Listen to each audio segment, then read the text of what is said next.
Salah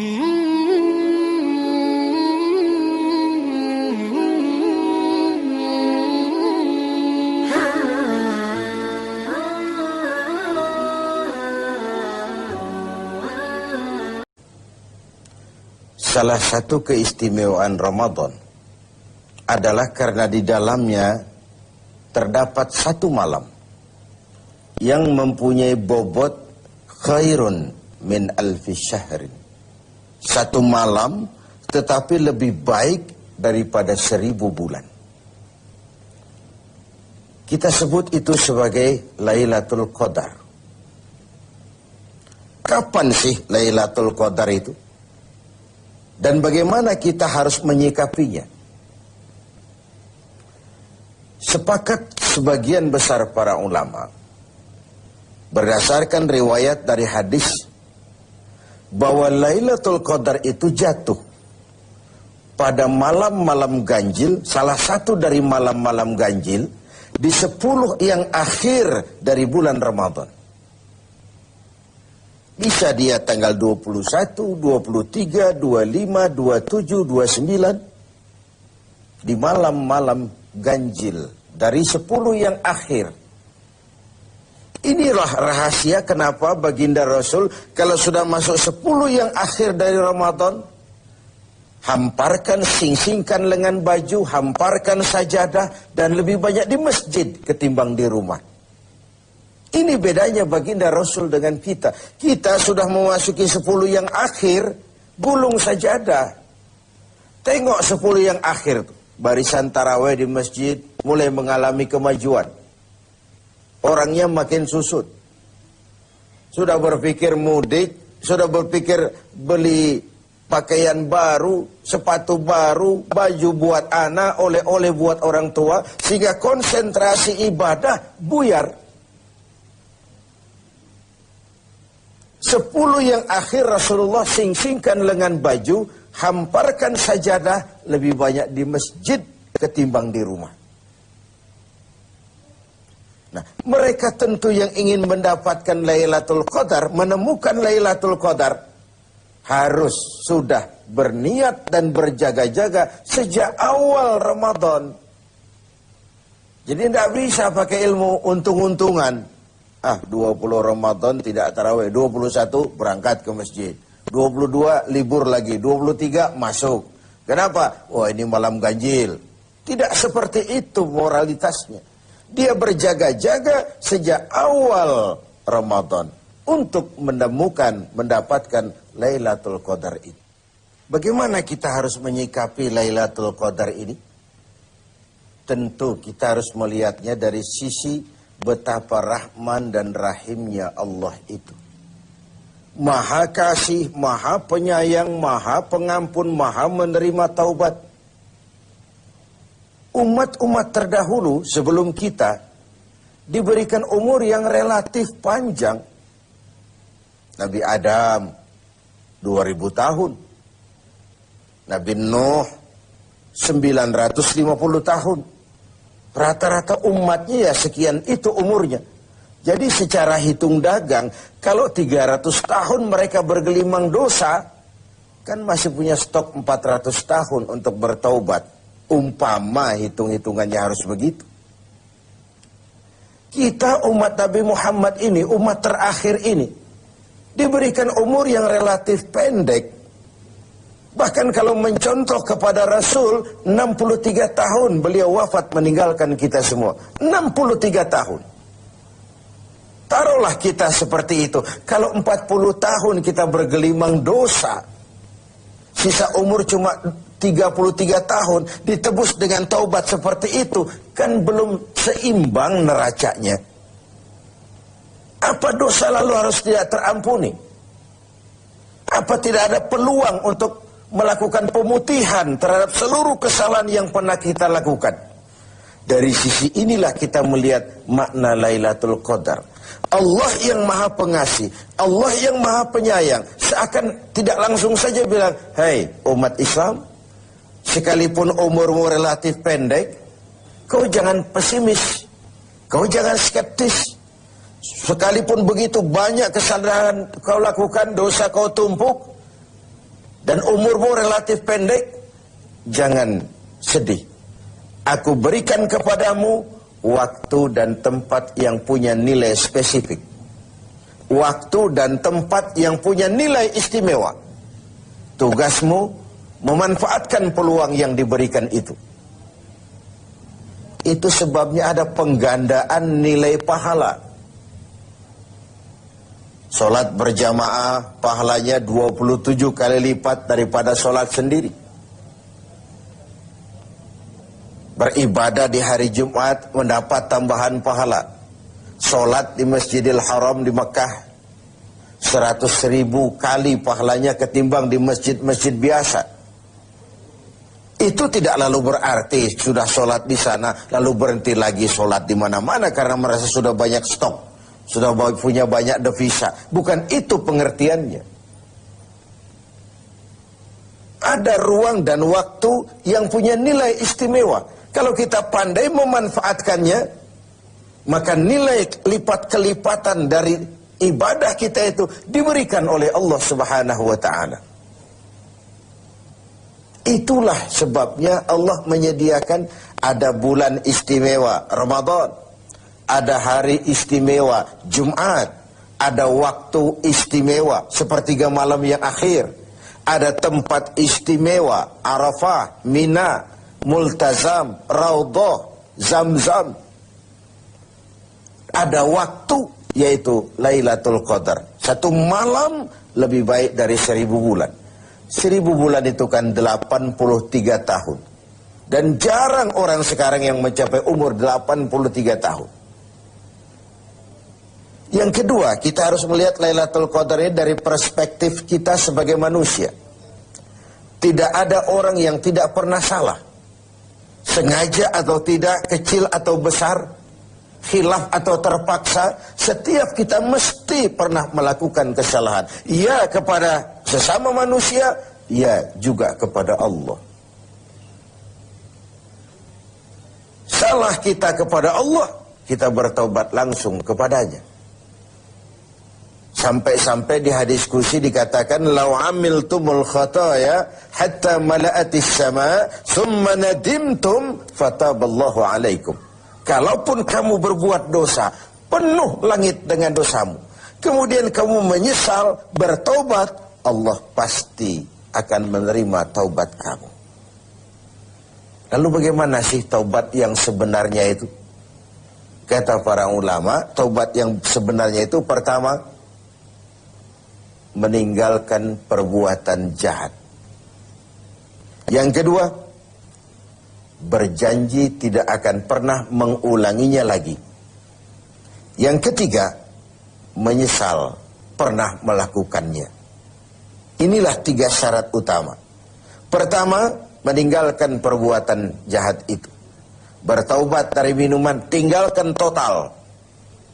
Bertaubat dari judi, tinggalkan total. Bertaubat kepada Allah dari melakukan maksiat, tinggalkan secara total. Meninggalkan perbuatan jahat. Dan total, tidak angin-anginan. Yang kedua, berjanji tidak akan mengulanginya lagi. Tidak akan pernah lagi saya berjudi. Tidak akan pernah lagi saya berzina. Tidak akan pernah lagi saya mencuri. Berjanji tidak akan mengulangi. Dan yang ketiga, menyesal telah pernah melakukan itu. Bukankah kadang-kadang kita berkata, saya sekarang sudah tua, dulu waktu muda saya sudah puas. Bukan menyesal, puas.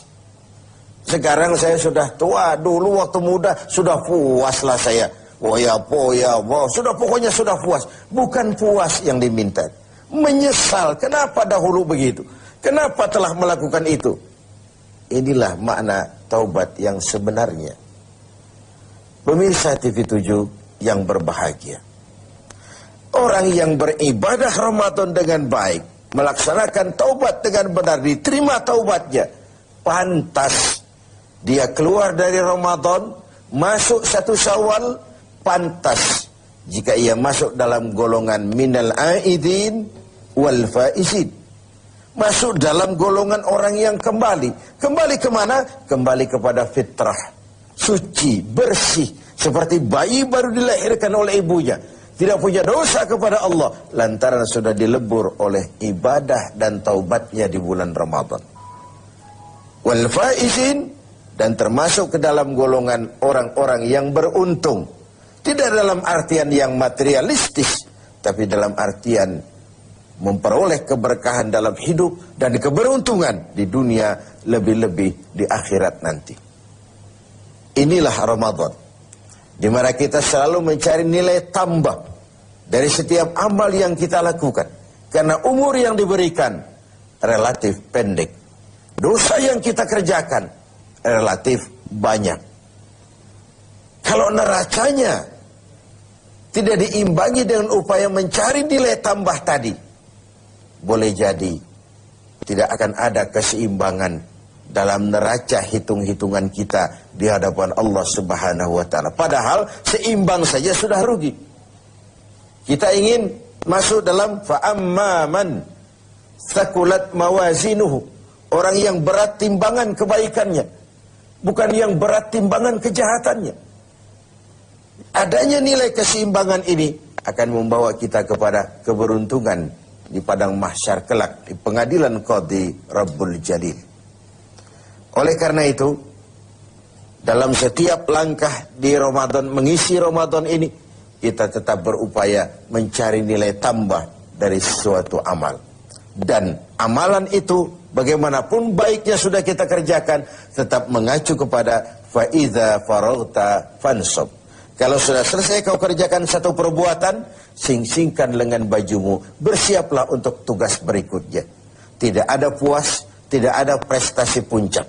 Bagaimanapun baiknya sudah yang kita lakukan, dia hanya awal menuju ke arah yang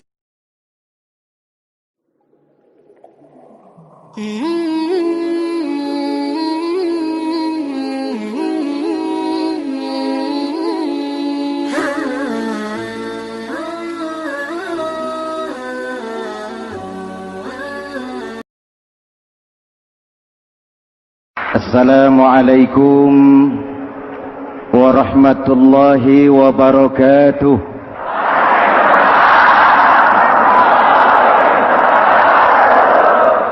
Alhamdulillah, wassalatu wassalamu ala Rasulillah Sayyidina Muhammad ibn Abdullah wa ala alihi wa sahbihi wa mawala, amma ba'du.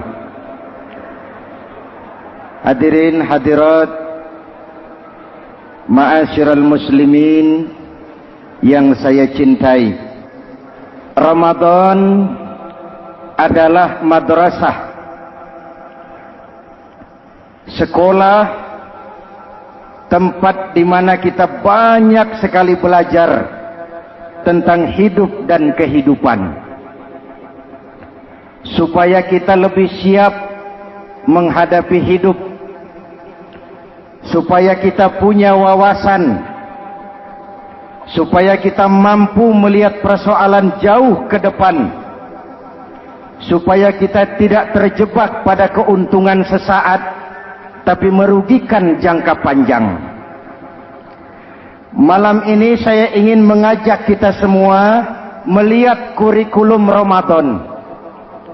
Pelajaran apa yang diberikannya kepada kita? Pertama, Ramadan mengajarkan kita menjadi orang-orang yang sabar, ulet, dan tahan uji. Ini zaman di mana persaingan tajam. Betul? Jangankan jadi pejabat tinggi, jangankan jadi pengusaha sekarang ini, jadi kiai saja kalau tidak sanggup bersaing,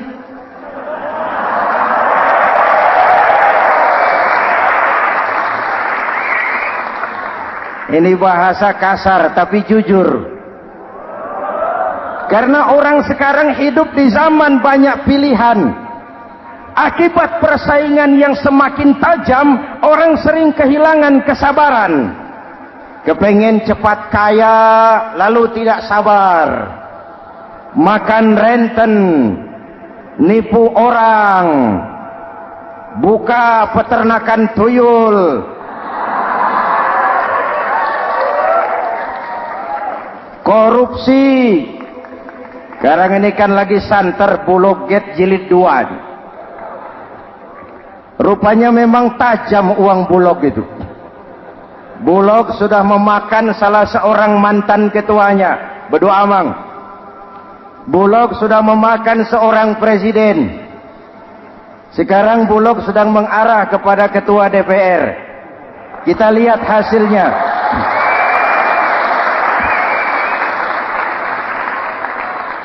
Tentu saja kita prihatin, karena kita tahu ekonomi kita sedang sulit.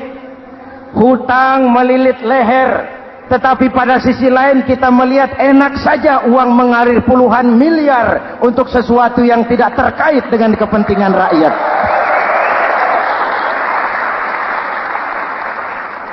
Karena itu puasa mendidik kita sabar, biar lapar melilit perut, biar haus mencekik tenggorokan. Kalau maghrib belum datang, jangan sentuh makanan, jangan ambil minuman. Sabar. Betul? Ada waktunya. Lalu lintas itu macet karena kendaraan besar tidak mau ngalah, kendaraan kecil tidak tahu diri. Betul? Antrian di pasar kacau karena yang sudah dapat nggak mau minggir, yang di belakang dorong-dorong. Betul? Dimanapun antrian kacau, Bung. Kalau yang sudah dapat mau dapat lagi, yang nunggu kelamaan, akhirnya dorong-dorongan, kacaulah kehidupan sosial. Puasa melatih kita sabar.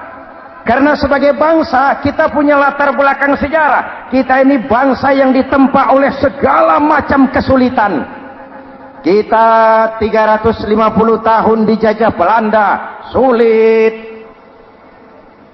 Setelah merdeka, kita dirongrong oleh berbagai macam pemberontakan, susah.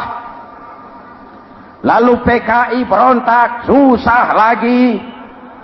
Lalu berdiri Orde Baru, lama-lama susah lagi. Orde Baru selesai, muncul reformasi, masih susah juga. Kita bangsa yang ditempa oleh kesulitan, bangsa yang tahan bantingan, bukan bangsa yang cengeng. Karena itu mari kita menjadi diri kita. Kita akan gagal kalau kita mau jadi orang lain. Kita akan gagal kalau kita hidup di bawah bayang-bayang orang lain. Jadilah kita diri kita sendiri. Sabar, ulet, dan tahan uji. Inilah kurikulum pertama dari pelaksanaan ibadah puasa. Sehingga dengan dibekali sifat sabar, kita bisa mengendalikan diri. Manusia hebatnya ya. Ayo kita banding-bandingkan. Malaikat, binatang, manusia. Malaikat tidak diberi nafsu, hanya diberi akal. Kalau malaikat tidak pernah salah, wajar. Jibril nggak pernah korupsi ayat. Ah, ini ada ayat bagus, saya pakai sendiri saja ini. Tidak. Malaikat maut tidak pernah salah adres mencabut nyawa orang yang belum waktunya mati. Tidak pernah. Dan itu wajar. Malaikat makhluk tanpa alternatif. Secara instinktif dia diciptakan untuk taat. Sebaliknya binatang diberi otak tapi tidak diberi akal. Binatang hanya diberi nafsu. Kalau binatang tiap hari salah, wajar. Ayam kalau sudah datang syahwatnya, tidak usah menoleh ini banyak orang apa tidak. Betul. Kuda keliling kota tidak pakai celana, tenang saja. Betul. Dan wajar, namanya juga binatang. Sedangkan manusia diberikan akal dan diberikan nafsu. Tiap hari terjadi perjuangan. Kadang akal menang, kadang nafsu yang menang. Ketika akal menang, kita lebih tinggi dari malaikat. Ketika nafsu yang menang, kita lebih rendah daripada binatang. Hadirin yang saya cintai, Itu pelajaran pertama, sabar, ulet, tahan uji. Lalu pelajaran yang kedua, melahirkan sikap istiqomah, punya stabilitas temperatur batin, istilah sekarang. Soal istiqomah ini saya tidak akan menjelaskan pengertiannya, saya mau cerita saja. Mau dengar nggak? Ini tentang istiqomah. Dalam satu pertempuran, Jenderal Salahuddin Al-Ayyubi bersama tentaranya, tentara Islam, pernah mengalami kekalahan. Karena kalah, banyak yang ditahan jadi tawanan orang-orang kafir, beberapa perwira dan banyak ofsir. Tercatatlah ada 3 orang ofsir jadi tawanan raja kafir ini. Satu hari raja kafir musyawarah dengan perdana menterinya. Perdana Menteri, saya Tuan Raja, ini tawanan Islam ini enaknya diapain? Kalau enaknya sih dibunuh saja Tuan Raja, selesai urusan. Soal bunuh sih gampang Perdana Menteri. Maksud Tuan Raja, bujuk saja agar dia meninggalkan Islamnya, ikut ke agama kita. Nanti kita kasih hadiah. Begitu? Iya. Baiklah, besok saya sidang 3-3-nya.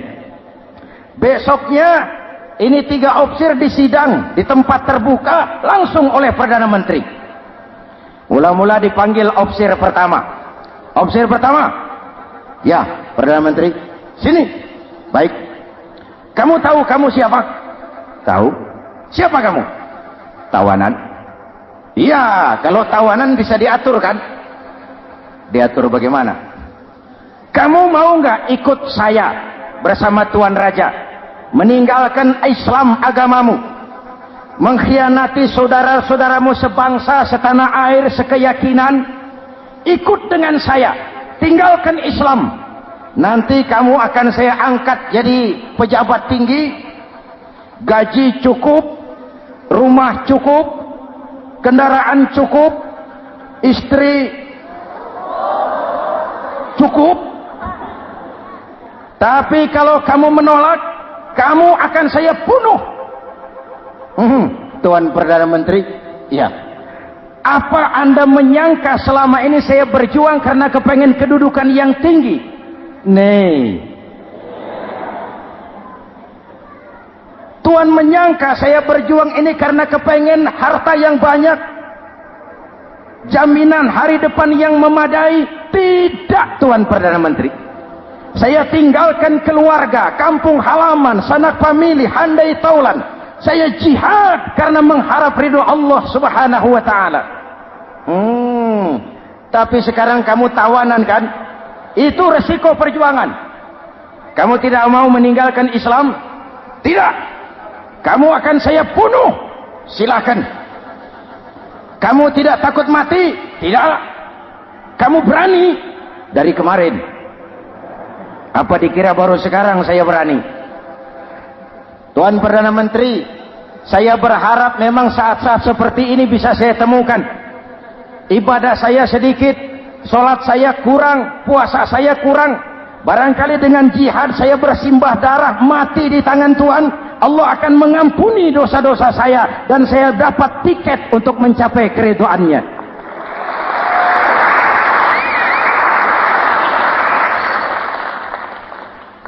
Gila kamu. Biarin. Kalau ini Tuan anggap gila, saya bisa berbuat lebih gila dari ini. Saya bunuh kamu. Bunuh. Algojo. Dipancung. Dio. Ini terlepas kepalanya dari badannya. Menggeluntung kepalanya ke bawah. Jatuh bergelindingan. Itu kepala lepas dari badan, ngaji. Baca ayat Quran sampai Perdana Menteri bingung. Minggir. Ini ada kepala ngaji. Ayatnya yang dibaca, ya ayyatuhan nafsul mutmainnah irji'i ila rabbiki radiyatan mardiyah. Wahai jiwa yang tenang, kembalilah kepada Allah dengan diridhoi. masuklah ke dalam golongan hamba-hambaku dan masuklah ke dalam surgaku. Matanya terpejam rapat, bibirnya tersenyum, dia gugur sebagai syahid karena membela keyakinan. Bagaimana? Atau mau mati seperti teman kamu barusan? Sudah kamu pikir? Sudah, Perdana Menteri. Sudah apa? Sudah, jangan banyak omong. Maksud kamu apa? Saya sudah tidak sabar mau nyusul teman saya yang barusan itu. Saya tidak bayangkan bagaimana disambut oleh malaikat di surga, disambut oleh para bidadari di surga, menggapai ridho Allah. Oh, Perdana Menteri, sudah jangan banyak omong. Kalau mau potong, potong saya. Perdana Menteri bilang ini lebih gila dari yang pertama itu. Yang pertama masih mau diajak ngomong, ini malah langsung minta disembelih. Ayo, Algojo, potong. Potong lagi. Dia terpisah lagi kepalanya dengan badan, jatuh ke bawah, menggeluntung, ngaji lagi. Ayatnya yang dibaca, wujuhun yawma izin nadirah ila rabbiha nazirah. Muka mereka hari itu berseri-seri kepada ridho Allah. Mereka memandang, bibirnya senyum, matanya terpejam, dan dia ajal dengan husnul khatimah, mendapat syahid karena teguh punya keyakinan, istiqamah dalam perjuangan, tidak goyang, tidak mencela dan mencele.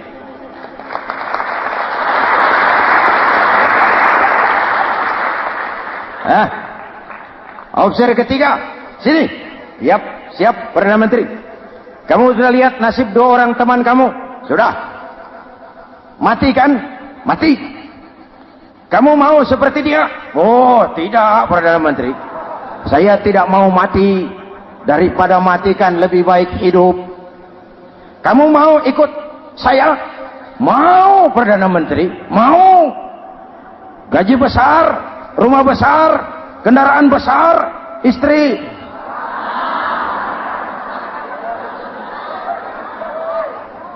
Mau Perdana Menteri, saya mau. Daripada tidak jadi apa-apa, kan lebih baik jadi apa-apa. Daripada tidak punya apa-apa, kan lebih baik punya apa-apa. Oh, jadi kamu selama ini berjuang karena mau cari apa-apa? Iya. Bagus. Nanti saya musyawarah sama Raja. Kamu diangkat jadi bupati di mana? Tunggu ya. Perdana Menteri laporan, Tuan Raja. Ya, ini opsi ketiga kelihatannya baik ini. Dia mau mengkhianati teman-temannya, sebangsa, setanah air, sekeyakinan. Mengkhianati bangsanya, meninggalkan agamanya. Dia mau ikut kita. Kita angkat jadi pejabat di mana dia? Raja senyum. Oh, soal angkat mengangkat sih gampang Perdana Menteri. Cuma saya pikir-pikir opsi ketiga ini kok tegel-tegelin. Kok sampai hati ya? Temannya sendiri, seiman, sekeyakinan, sebangsa, setanah air dikhianati karena mengejar jabatan, harta, kedudukan. Orang itu Perdana Menteri kalau sudah mau mengkhianati saudaranya sendiri, apalagi orang lain.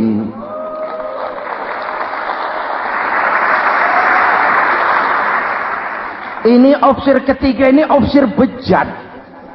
Anda bayangkan temannya sendiri dikhianati. Nanti kalau ada kesempatan, kita ditikam dari belakang. Jadi bagaimana Tuan Raja? Malah kalau saya lihat yang dua yang sudah mati itu orang hebat Perdana Menteri. Punya pendirian, istiqamah. Malah kalau bisa yang dua itu dihidupin lagi. Loh, dihidupin bagaimana Tuan Raja sudah kadang mati? Jadi bagaimana ya opsi ketiga ini? Bunuh. Bunuh, bunuh. Buat apa piara benalu jadi duri di kaki nanti? Bunuh.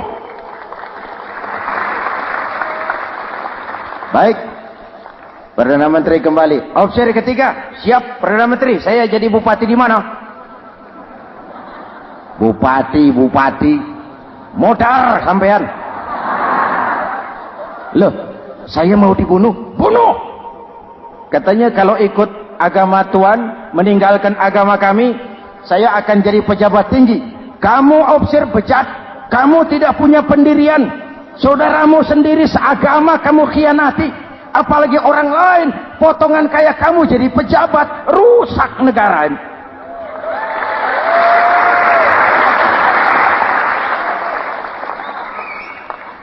Hadirin hadirat yang berbahagia. Saya lanjutkan cerita ini. Nanti kesimpulan diambil sendiri-sendiri. Jadi saya mau dibunuh, Tuan Perdana Menteri. Ya, kamu mau dibunuh. Tidak jadi pejabat? Tidak. Kamu bejat. Bejat kok mau jadi pejabat? Nanti juga kalau kamu jadi pejabat, paling kerjamu memperkaya dirimu sendiri. Paling banter keluargamu dan golonganmu. Rakyat tetap saja tidak terurus.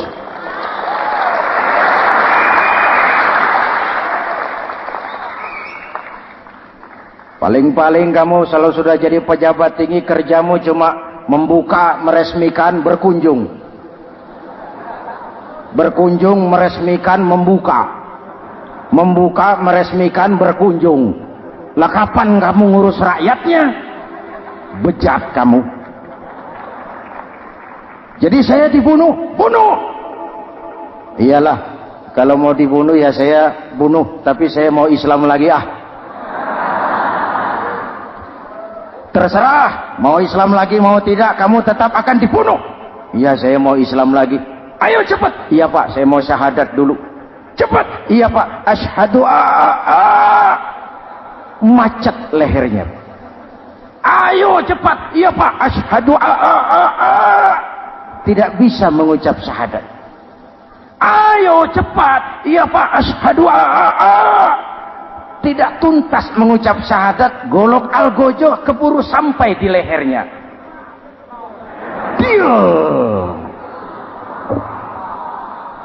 Darah mancur, pisah kepala dengan badan, menggeluntung ke bawah. Ngaji lagi. Dia bekas santri, masih bisa ngaji. Cuma ayat yang dibaca lain sama dua temannya tadi. Ayat yang dibaca, afaman haqqa alaihi kalimatul azab, afaman haqqa alaihi kalimatul azab, afa anta tunkizu man finnar. Ini ayat yang dibaca. Orang yang memang sudah dapat vonis akan mendapat azab, bisakah kamu menyelamatkan dia dari neraka? Bertahun-tahun berjuang di bawah bendera Islam untuk kejayaan Islam. Di akhir hayatnya dia tergoda oleh kedudukan dan harta, oleh jabatan dan pangkat. Ia bergeser, imannya rapuh, hilang istiqomahnya, ditinggalkan agamanya, dan dalam keadaan begitu dia mati, dia su'ul khatimah. Na'udzu. Hadirin, apa guna saya ungkapkan ini? Mari kita belajar. Perlu stabilitas temperatur batin. Saya sering katakan, berapa banyak orang waktu di bawah teriak-teriak, berantas korupsi, ganyang korupsi, sikat korupsi, cuma karena belum dapat kesempatan. Begitu dapat kesempatan, korupsinya lebih gila dari yang dia teriaki. Betul? Waktu di bawah rajin baca ayat kursi, dapat kursi, lupa sama ayat. Betul? Betul? Ini yang memerlukan sikap istiqamah, konsisten. Hanya dengan semangat seperti ini, maka kita tidak akan goyah oleh tantangan yang bagaimanapun beratnya. Hadirin yang saya muliakan, Allah berjanji, orang-orang yang beriman kemudian beristiqamah, tatanazzalu alaihimul malaikatu alla takhafu wa la tahzanu, akan turun kepada mereka malaikat seraya berkata, kamu tidak usah takut, kamu tidak usah sedih, Allah akan memberikan pertolongan kepada orang-orang yang istiqamah. Ayo kita tetap istiqamah melaksanakan ibadah hanya kepada Allah Subhanahu wa ta'ala. Nah, yang ketiga, ikhlas. Allahumma lakasumtu, untuk engkau saya berpuasa. Orang mau puji atau tidak bukan soal, orang mau lihat atau tidak bukan soal. Kalau sudah berbuat, yang penting karena Allah saja. Keikhlasan itu, kalau amal kita adalah jasad, ikhlas adalah ruh. Saudara, hari Jumat jam 9 pagi sudah berangkat ke masjid. Apa tidak bagus? Bagus. Sarungnya baru. Samarinda kelas BHS. Sajadah tebal. Tasbih panjang. Jam 9 sudah berangkat. Iya. Padahal sholat jam 12. Betul. Apa pahalanya besar? Nanti dulu. Itu berangkat jam 9 itu maunya apa? Pameran sarung? Atau di dekat masjid ada janda? Atau apa? Disinilah peran keikhlasan. Keikhlasan itu bukan kata. Malah kalau kita, oh saya ikhlas loh, biasanya tidak ikhlas kalau sudah ngomong begitu. Ikhlas itu amalan batin. Puasa ini menyelamatkan kita dari penyakit riya. Saya ingatkan Al-Ghazali bilang penyakit dua macam, penyakit zahir dan batin. Bedanya apa? Pertama, penyakit zahir yang punya lebih tahu dari orang lain. Tapi penyakit batin orang lain lebih tahu dari yang punya. Kalau kita punya kanker darah tinggi, kita tahu, orang lain tidak. Tapi kalau kita sombong, hasud, dengki, orang lain kadang-kadang lebih tahu dari kita yang punya. Betul?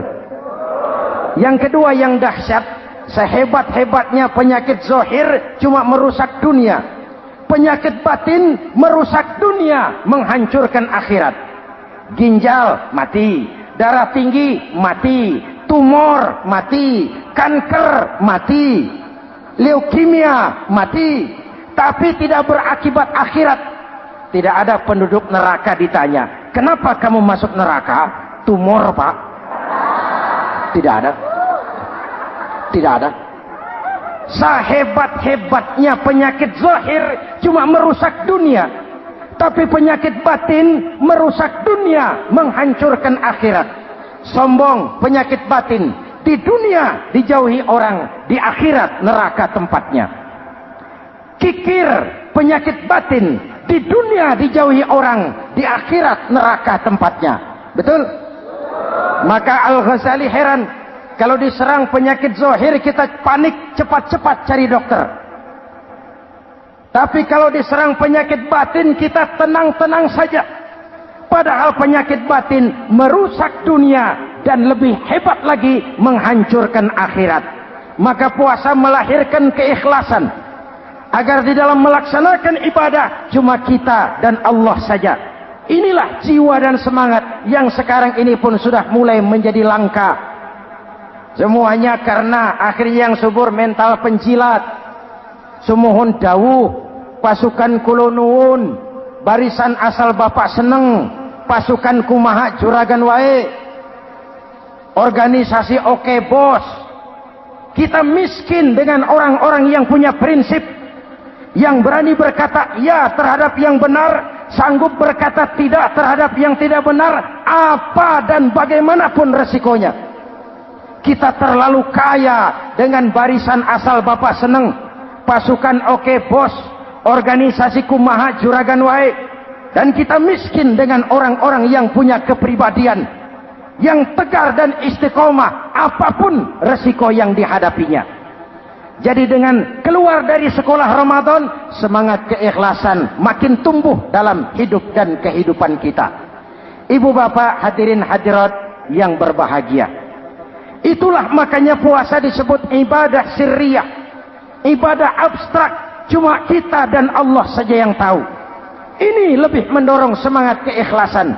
Kata Imam Al-Ghazali, "An-nas kulluhum mauta illa al-alimun, wal-alimuna niyamun illa al-amilun, wal-amiluna mughtarruna illa al-mukhlisun."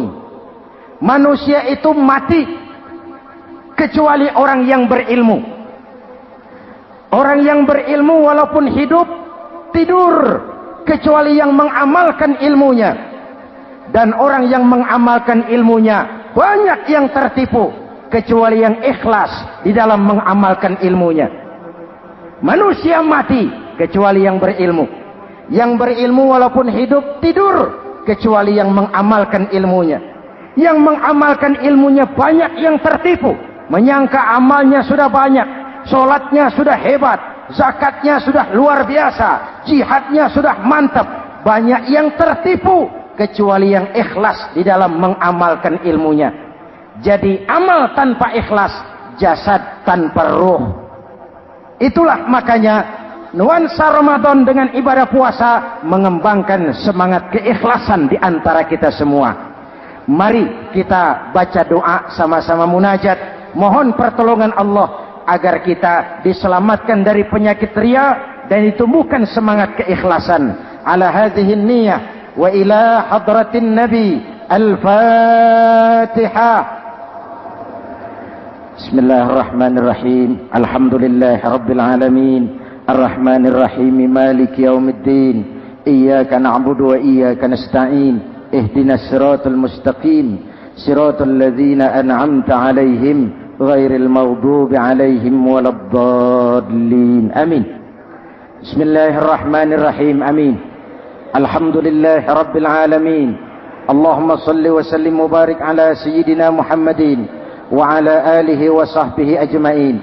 Allahumma ij'al jam'ana hadza jam'an marhuma wa tafarruqana min ba'dihi tafarruqan ma'suma.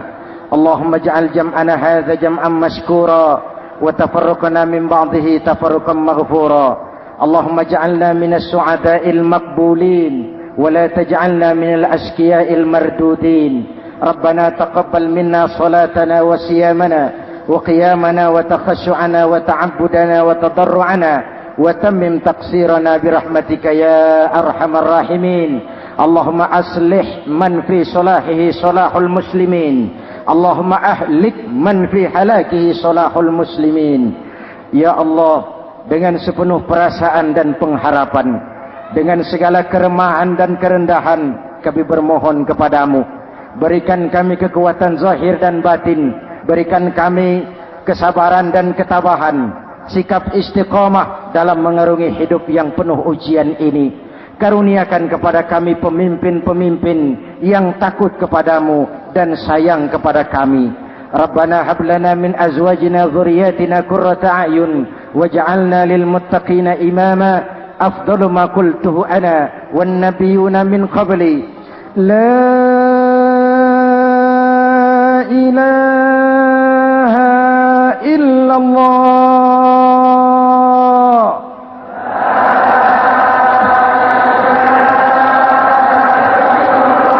La